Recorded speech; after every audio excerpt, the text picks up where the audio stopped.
XY grid, otherwise known as Cartesian coordinates.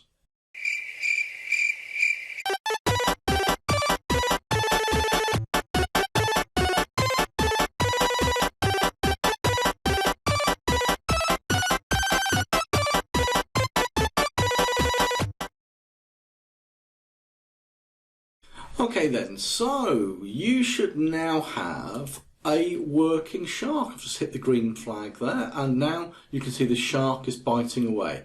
You might have different timings to me. I've gone for 0.3 seconds there, but it doesn't matter what you have. As long as you've got a shark that's biting away and he's never going to stop because it's in a forever loop, then that's all good.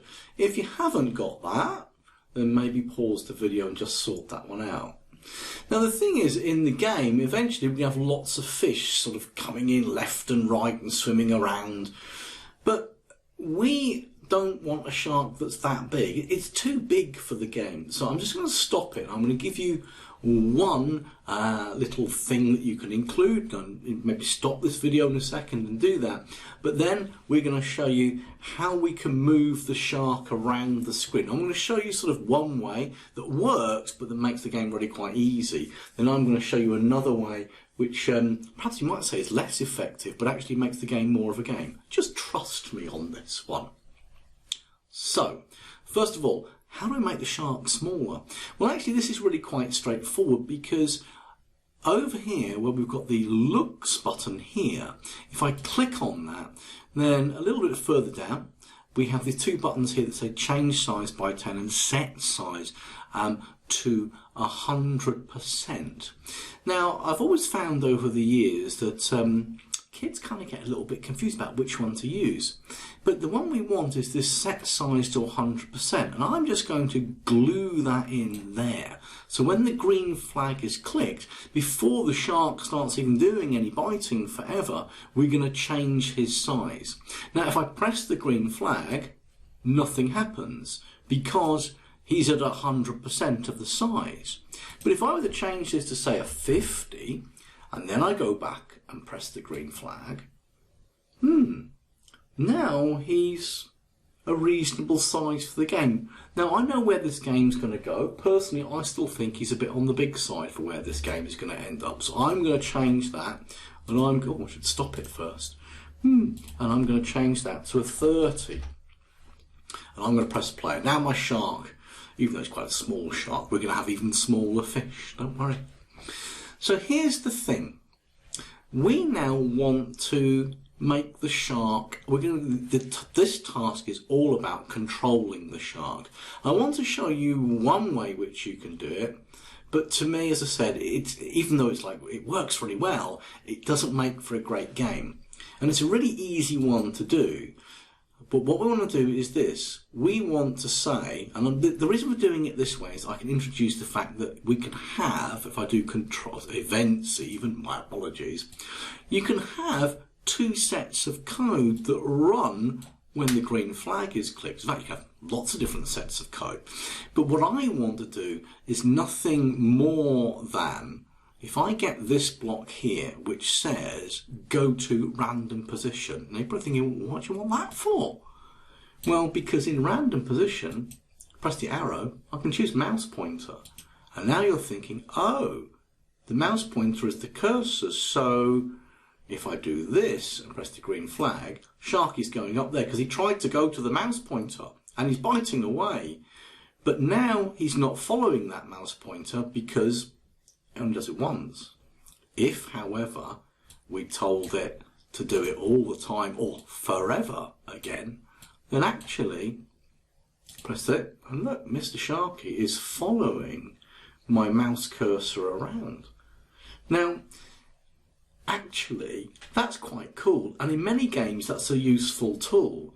But for this game, it's going to make it too easy, because the whole point is fish are going to come in for the left and right, and if you can just quickly move your shark around like that, you can go, boom, look at that, how quick. It just makes the game far too easy. So we're going to press stop here. I'm going to undo that, and I'm going to drop that over here.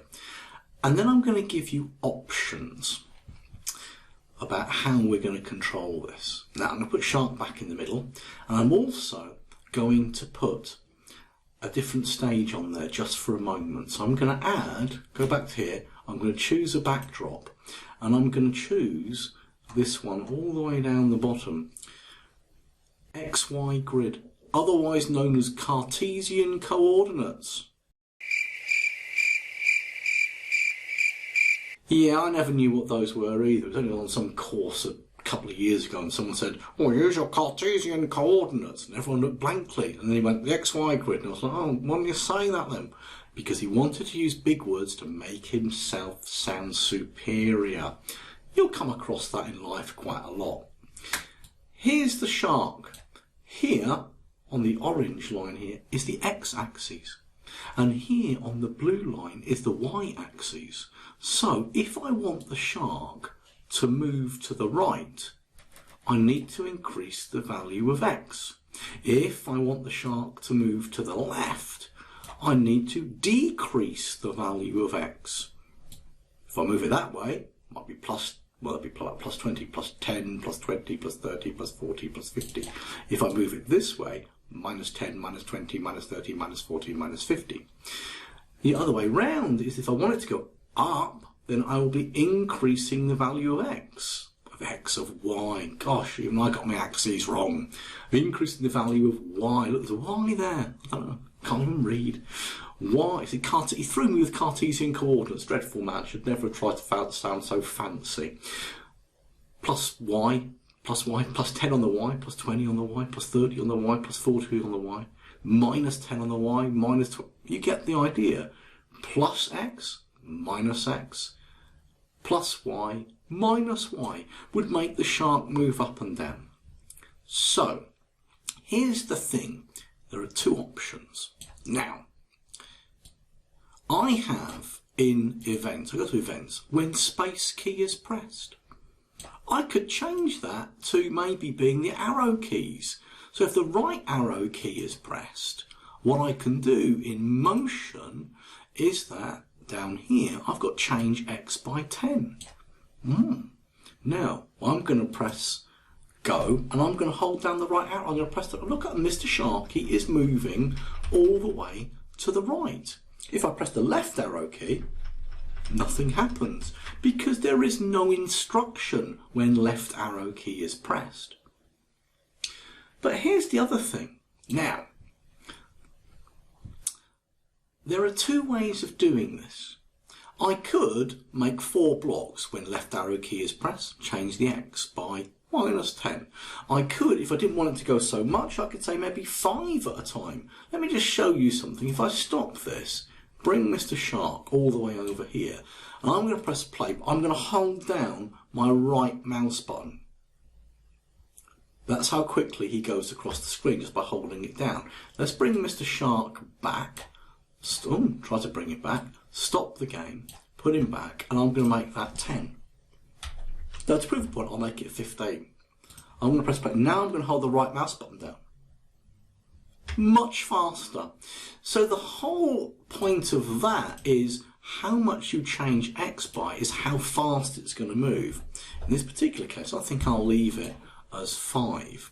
So I could have the option of duplicating this and changing that for the left arrow and changing x by minus 5, and then I can duplicate it again for the up arrow, and I can duplicate it again for the down arrow. There is another way of doing it. The reason being is, look, when I'm not playing, the game's not running yet. The game's not running yet, and I can still move the shark around. The other option, instead of the right arrow and the left arrow, is this. Events. When the game when the green flag is clicked, I can put in a forever loop, and then I can choose an if command, and then I can choose here, it says if, and I've got this shape here, and you're thinking, well, what's that for? Well, over here in sensing, I have if key space pressed. But I could change that to a right arrow, and then I can use the same command of motion, change x by, and I put the 5 in. Now, it's a little bit more complicated, But when I press the key on my keyboard now, nothing happens. It only lets the shark move, just put him back a second, once the game has started. So I'm going to leave it up to you how you want to do it. If you prefer your shark, if I just stop this for a second, to be able to move even if the game hasn't started, fine, knock yourself out. If you prefer it that he doesn't move when the game has started, run with this one. But I want you to make sure the shark can move up, down, left and right. There is going to be a problem. Okay, there is going to be a slight problem that when you move him left, he's moon swimming. To look at what Michael Jackson used to do, if you know who Michael Jackson is. He was famous that he could look like he was walking forwards when he was walking backwards, or the other way around. It was called moonwalking.